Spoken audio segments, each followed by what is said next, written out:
You know what time it is? Super Speedway qualifying time. Yeah. Yeah. Sorry. You know I'm excited, right? Brake bias up. Just in case for wrecks, you can brake for them quicker. +2 is what keeps the steering wheel straight on Xfinity cars, and 16-1 is just what I like on super speedways. Super crazy tech. If you really want to go try hard, you can turn your force feedback all the way down, and it's easier to hold your line in the corners and gain those extra couple hundredths. I don't do that because I'm not a sweat, but that's okay. I'm going to sweat in other ways. Like right now, as we get on the track, I'm going to go in 4th gear. We don't want the revs up. We don't want the tires to slide or squeal or make any noise. So we're just gonna roll off in 4th. You know, I watched a video today. Michael Conti released basically a super speedway qualifying guide of his own. I don't know if I should talk about it. I mean, they're rivals, right? I don't know. I don't really care. But basically what he said in that is exactly what I've been saying in my super speedway qualifying videos. So that means that my knowledge is not completely crazy. So yay. One thing he did say that I didn't think about, when you make this transition up into the part of the track, you want to do it with the least amount of angle as possible, because if you hit it like the apron really hard, it'll actually add heat into your tires that you don't want. So obviously this will be a second lap, hot lap. I'm just bringing it up to speed. You want to keep the wheel as steady as you can in these corners, because anytime you move the wheel even a little bit, it scrubs microscopic levels of heat into the tires, and that all adds up for thousandths of a second, and that's what matters at these super speedway qualifying tracks. So we're going to be staying a little bit off the wall here because of the wall arrow physics. Just make sure not to move your steering wheel too much and just let the car turn on its own.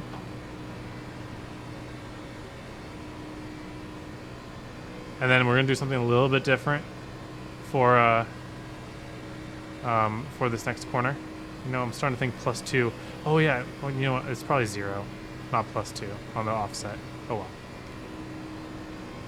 You can see how much I care about the super speedways. So halfway through here, we're going to start turning down the hill right here, so that we can go straight on the steering wheel early, and that gains us little bits of speed. I probably shouldn't have gone that close to the wall, but it's probably fine. So now we're just going to do the stay by the line. In the corners at least. And then I'm going to come back. Okay, as close to the line as possible. Just hold it. Just hold the steering wheel. Now it's going to start to come up on its own at a certain point. We let it come up about a half, and then we unload. We want to unload as early as possible to keep the speed without giving up too much real estate.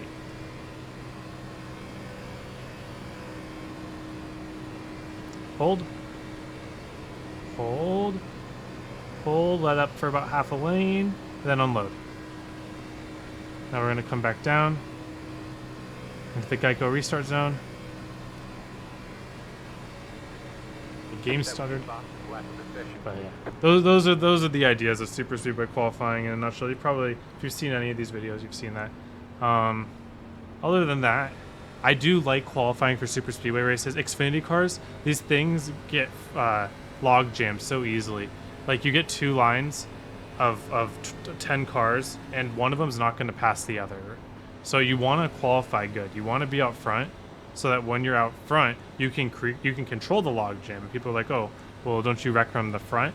Now, most of the wrecks happen from the mid-back. Sure, a few happen in the front, but if a wreck happens in the front, like how safe are you in 10th? Or a lot of people like to stay in the back, and that's fine. I mean, if you ride in the back, you're as long as you're competent at checking up for wrecks, you're guaranteeing yourself like a 10th place finish, and you'll win like every blue moon, sure.